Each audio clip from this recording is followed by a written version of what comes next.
Dans cette vidéo, je vais vous expliquer comment est-ce que le système scolaire est subdivisé au Québec et on va partir de la maternelle jusqu'au doctorat afin que vous ayez une meilleure compréhension. Et je vais également faire un parallèle avec le système scolaire qu'on a dans les pays africains qui ont hérité du système scolaire français. Donc, l'école au Québec commence au niveau préscolaire qui peut être considéré comme la maternelle chez nous.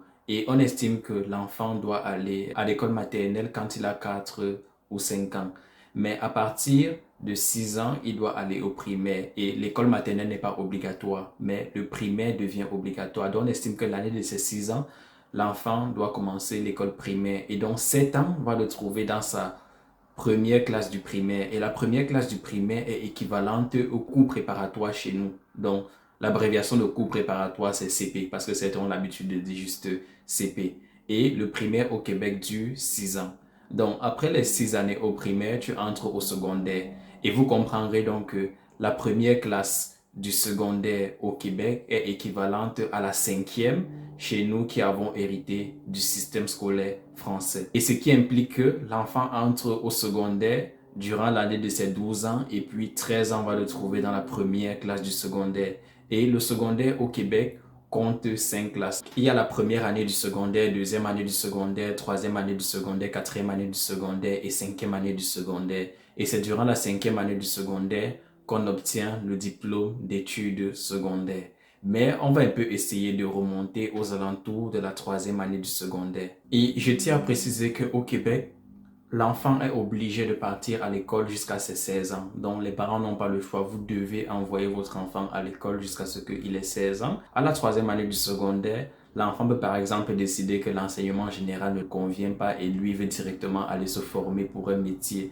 Donc, pour pouvoir aller se former pour un métier, vous devez avoir réussi votre troisième année secondaire ou votre quatrième année secondaire. Et c'est à ce moment-là que certains peuvent décider de partir faire un DEP, donc diplôme d'études professionnelles. Et beaucoup en Afrique qui arrivent au Canada choisissent parfois de partir faire des diplômes d'études professionnelles parce que c'est moins cher et c'est également un moyen d'obtenir la résidence permanente après ses études.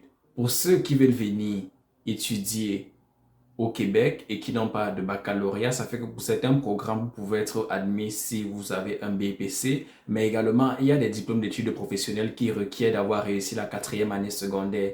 Et la quatrième année secondaire chez nous équivaut à la seconde. Mais puisqu'il n'y a pas de diplôme délivré en seconde, ça va faire en sorte que vous devez avoir le probatoire, qui est équivalent à la cinquième année du secondaire.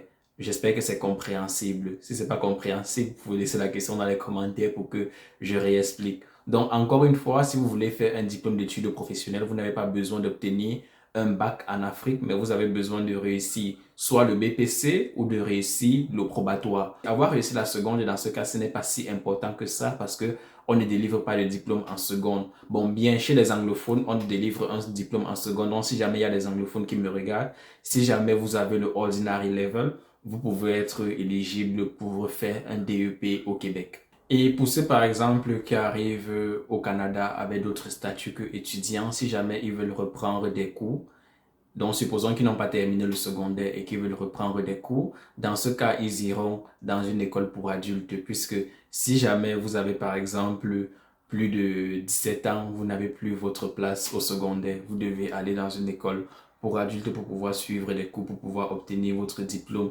d'études secondaires. Vous l'aurez donc compris que comme le secondaire au Québec dure 5 ans et que le primaire dure 6 ans, ça fait en sorte qu'au Québec, on obtient le diplôme d'études secondaires à l'âge de 17 ans.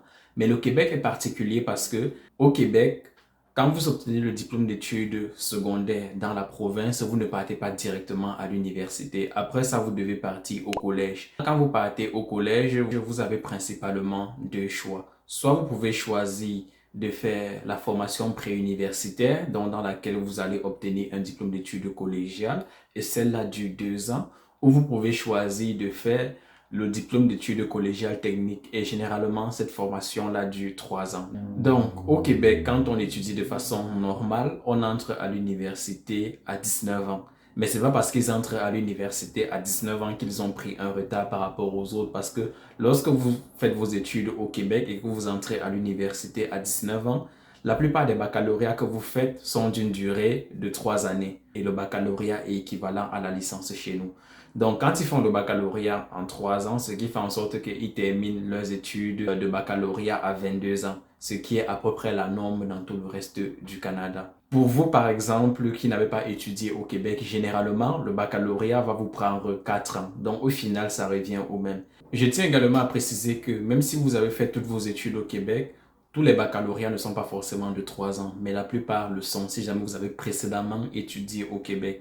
Sinon, il y a les baccalauréats pour devenir enseignant, dont les baccalauréats qui concernent l'enseignement et les baccalauréats d'ingénierie. Généralement, ceux-là sont de 4 ans si jamais la personne a étudié au Québec.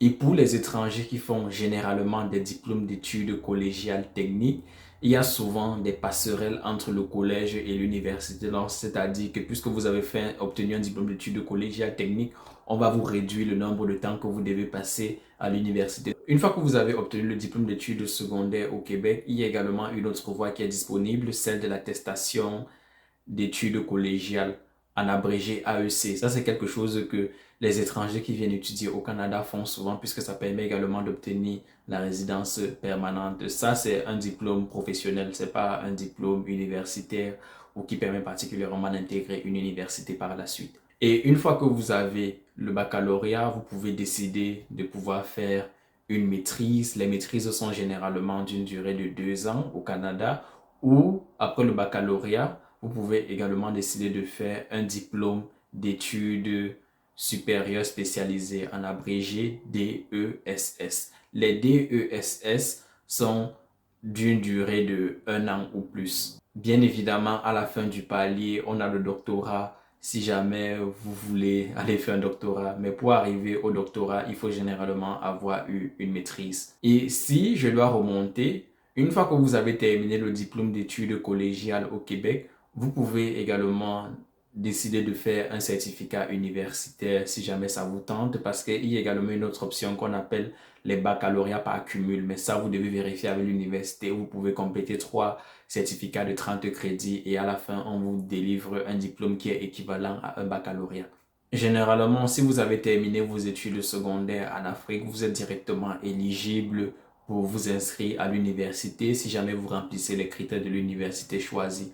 Parce que, encore une fois, je vous ai déjà dit que la plupart des universités demandent des moyennes comme 13 ou 14 de moyenne pour pouvoir être admis. Et il y a une minorité qui ne sont pas dans ce cas, comme je pense l'université de Québec à Rimouski. Je pense qu'eux, ils demandent parfois 11 de moyenne pour être admis et je pense que c'est également le cas de celle à Chicoutimi. Mais sinon, la plupart des autres universités canadiennes, généralement, ils voudront que vous ayez 12, 13 ou 14 de moyenne. Comme par exemple Ottawa, le minimum pour être admis, c'est 14 de moyenne dans la plupart des programmes. Donc, j'espère avoir fait le tour de la question et si vous avez d'autres questions, n'hésitez pas à les poser dans les commentaires. Mais j'ai préféré m'attarder sur le Québec dans cette vidéo parce que j'estime que le système scolaire du Québec est celui qui est le plus différent de ce que nous connaissons de base. Sinon, pour le reste du Canada, je pense que les programmes sont à peu près semblables à ce que nous connaissons en Afrique. Donc, si vous avez des questions, n'hésitez pas dans les commentaires et on se retrouve plus tard pour une nouvelle vidéo.